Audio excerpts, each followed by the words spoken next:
YouTube, what is up? It's just Julian H. Don't forget the H. Back with another video. And today's really just a follow-up to a video we did recorded before and may drop before or after our last video, just depending on our editing and our production. But basically, this is a two-part series. So one, we're talking about should you train with heavy weight? Should you lift heavy? This one, I'm going a little more specific into my personal training style. So you guys check out that other video about training heavy or not training heavy, depending on what your goal is. And then let's jump right into it for my personal training style. This is a pretty common question that I get. So I want to drop a video where we can get into a little nuance. Again, I won't overcomplicate it. You know, that's not my style for you guys. Try to keep things as simple as possible, but just get into a little nuance. Actually, we're bringing out the iPad today. I actually jotted some notes down for y'all. So let's get it. Hope y'all having a great start to your year 2023 so far. So really, we talked about, and like I said in the video before or after, depending on when this releases, training heavy or not. And basically, I'll give you guys the Cliff Notes version. Yes, everybody should train heavy to a degree. But in this video, what I want to talk about is what's the right amount, because everybody's different.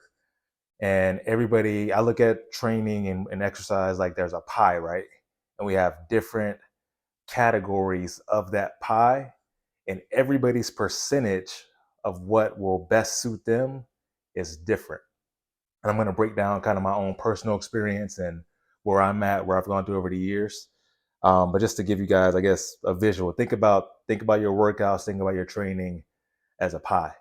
And at different points, different phases in our training career, our lifting career, different points in our life, our age, different points in what we are prioritizing at that point, those numbers and those pieces of the pie are going to increase, decrease, or remain the same depending on all those factors.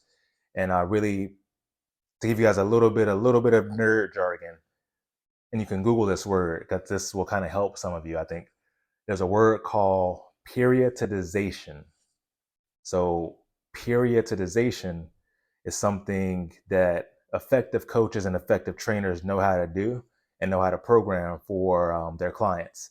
Basically, that's a fancy word that means how we change up our exercise routines, our exercise pattern.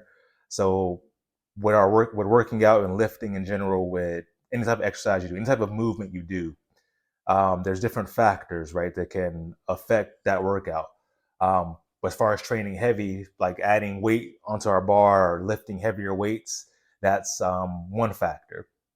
So if we're just focusing on gaining as much strength as we can, we're trying to lift more and more weight every single time we do an exercise. There's also a factor of volume. So volume means, okay, I trained, legs on Monday. I'm going to train legs Wednesday and Friday, or 3 times a week, 4 times a week, whatever. That's a relatively high volume considering there's only 7 days in a week. However, if you're only training legs, say once a week, and you're just doing a couple sets, your volume will be lower. So we have volume, we have load, we have time in between sets, so like a rest. We have reps within a set. We can do high reps, we can do low reps. So there's all these different factors, right? And as like I said, depending on what your particular goal and priority is, we can manipulate those different variables, those different factors to get the individual, to get you to where you want to be. So keep it in the back of your mind that we think about our training, we need to have effective periodization or effective kind of splitting up of the style of training that we're doing. And I said all that, give you guys the kind of nerd jargon to just give you what's in the back of my mind. When I train a brand new client, say you come to me, you're telling me your goals, telling me what you want to do, and I'm going to have that in the back of my head, knowing that every so often we need to periodize our workouts. We need to train for different adaptations, for different categories. At one part of the year, we may be training for just trying to go high reps, do a lot of reps, really get our muscles to fatigue, but more moderate or light weights. Some parts of the year, we might be training heavy weights, low reps. Some parts of the year, maybe in between, maybe really just going for muscle gains. So we want a moderate amount of strength, moderate amount of reps, we might be in the middle. Sometimes we just want endurance. We want short rest in between sets. We just want to crank out a set, very short rest period, get right back into it. Maybe we're training more of our cardiovascular endurance, trying to train our heart. All of those things are important.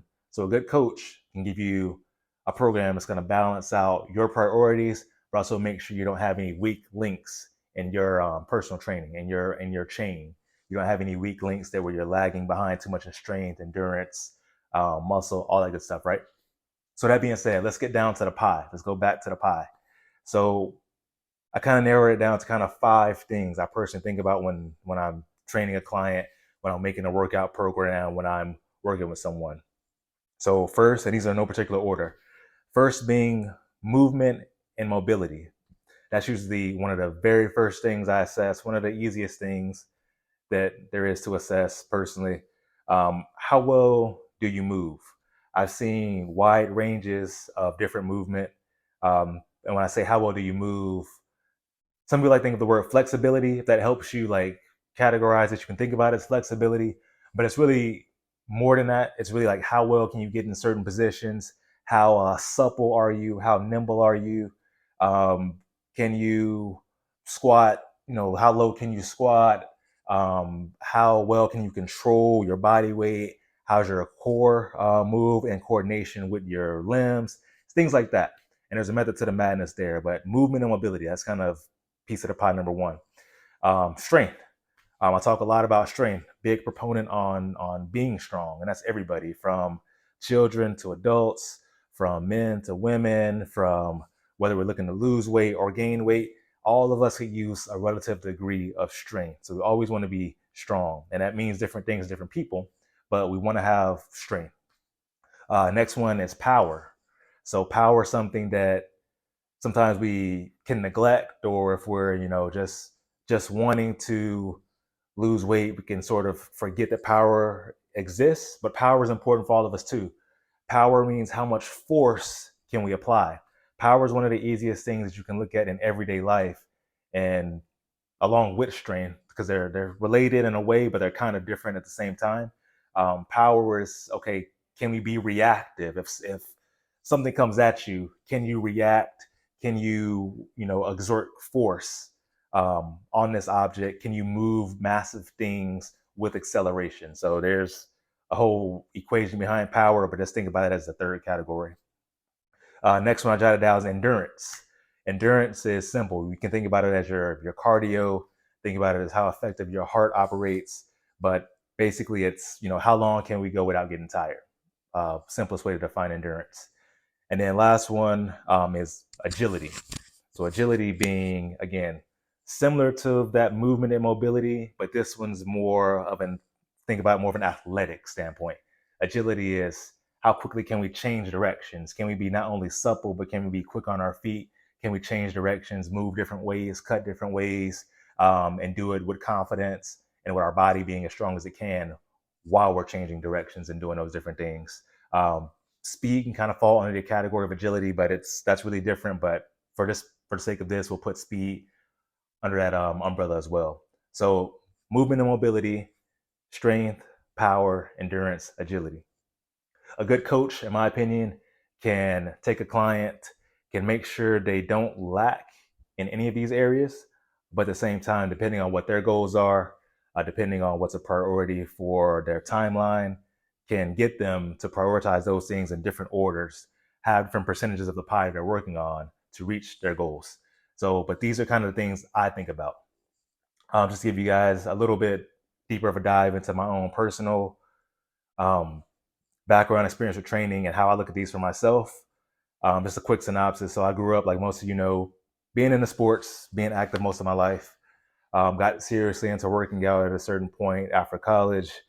Did lots of different workout programs. I was always interested and intrigued by all these areas, but what I realized over time, especially getting more serious and working out, the main thing I lacked, especially being I played sports, so I had a certain degree of agility, movement was decent, endurance was pretty good.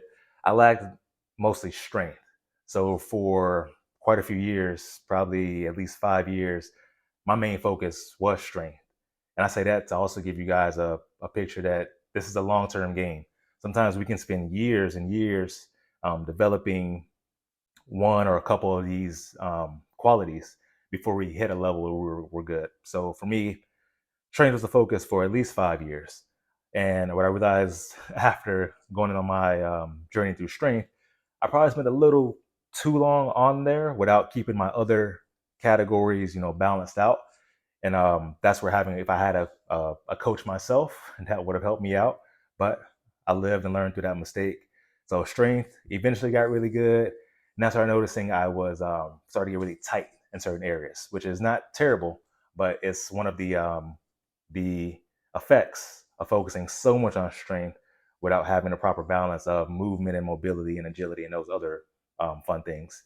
So worked on strength for a long time, started to get tight, took a step back. Or also I was working on power as well, but that's a side note. But a couple years ago, I took a step back and said, hey, I'm starting to get really tight. Had no idea I was I lacked so much mobility until I was working out with some other coaches, and they were able to do things that I was not able to do. I was like, okay, I'm lacking something. So I realized movement mobility needs to become a bigger focus for me. So probably spent the whole year. This time I was smart because this time I balanced out the other categories, but movement and mobility became kind of my main focus for probably a solid year. And then I balanced that out. Then we come back to kind of square one. Then strength started to fall behind a little bit. Power started to fall behind a little bit. Part of that was due to injury to me personally. And then we got back on our strength journey. So that was probably last year, about a year ago from today, as of the recording of this video. So then we got back on that journey. Started really working with agility toward the end of last year. Strength started to slip a little bit, to be honest with you guys. And then the end of last year, which is about 4 months ago now, really feel like I found a good balance between all five of those categories for me. And a lot of this, y'all, comes through trial and error. We never are perfect. There's many times where we're going to prioritize one thing or two things and the other's going to fall behind. That's just a part of the journey. But that's just kind of my personal experience. So went through stages where I was focused on each of these things. Only thing I've never really focused on by itself is endurance, just because I've always been so active or playing sports. I usually got a lot of that. Actually, there was one point where I didn't focus on it at all because of some heart issues, and that started to really slack. But then we picked it back up, so it wasn't something that lacked forever. But I break all this down just to kind of give you guys an idea that there's a lot of things that we can focus on. At the end of the day, you have to decide what's important for you, because we can't always make every single one number one priority. There's going to be that pie. There's going to be sometimes it's 60% maybe strength. It's maybe 10% everything else, all the other four. Or maybe it's 70% and it's, small pieces of everything else. Maybe it's pretty even. Maybe it's 2020, 2020, depending on what your programming and periodization is. Said all that to say, if you do get confused by any of these things, you're not alone, because it can be confusing if you don't know what to look for. That's when having a solid coach or a solid program comes into the equation. And that's where also just figuring out what's important for you also comes to the equation. But while you're prioritizing whatever factor you're working on, just realize there's other things to be worked on. Don't be like me. Don't completely just forget about those things and end up paying the consequences, because they're all important at the end of the day. So if that makes sense, I hope it does. I'd love to hear what thoughts you guys have. What questions do you have? This is a deeper dive than some of the other videos we've done. But let me know if you like this format, if you like me breaking down a little bit more of the scientific things, having some notes for y'all. Comment what you want to hear about. And also, if you haven't heard, I will leave a link in the description for this. If you're really, really serious about getting results, really wanting to make things happen, you've been watching for a while, I've got a 21-day challenge starting off the beginning of March. It's going to be crazy. Let's click the link in the description. You won't regret it. So anyway, I will see you guys on the next video. Peace.